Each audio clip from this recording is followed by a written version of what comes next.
minimizing impact. Really, I want to be real clear. We're not talking about preventing data exfiltration. We're not going to look backwards with hindsight 2020 and say if we would have done ABC, we would have prevented it.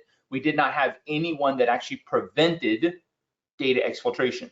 What we're talking about is minimizing that impact. And the analogy that I use is, we all drive cars, and there's tons of things that we have on the roadways that prevent accidents.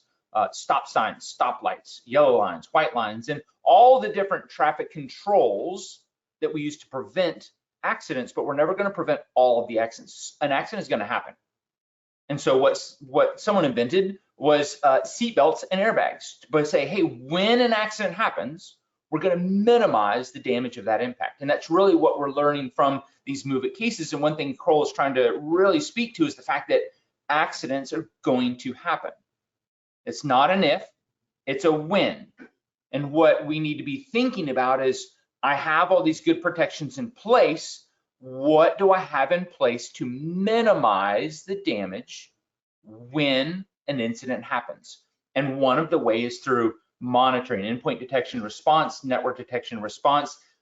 We also have user behavior analysis in SIMs that can look at what is going on and how people are using their accounts. All of those are really good methods for identifying that activity early and cutting that activity off.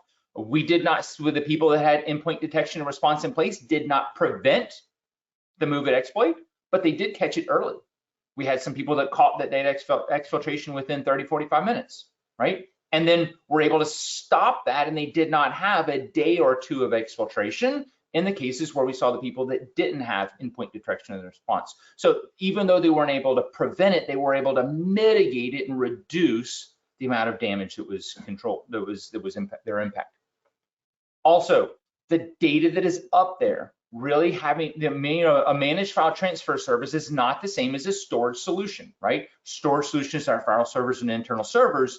This data transfer portal needs to be a data transfer portal and not a file repository, right? The important things is to set limits, set guidelines, set rules for when data is expired, when it's going to be removed off that server. What's the duration that data needs to be up on the server, right? Some clients may need the data up there longer. Some might have a very short duration, meaning they need to upload it for about 2 or 3 days and then pull it down so that data is not up on the server.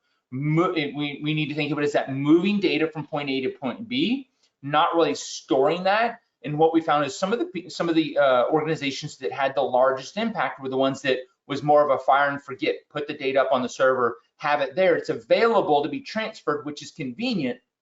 But then when that accident happened, all of that data was in a position to be copied.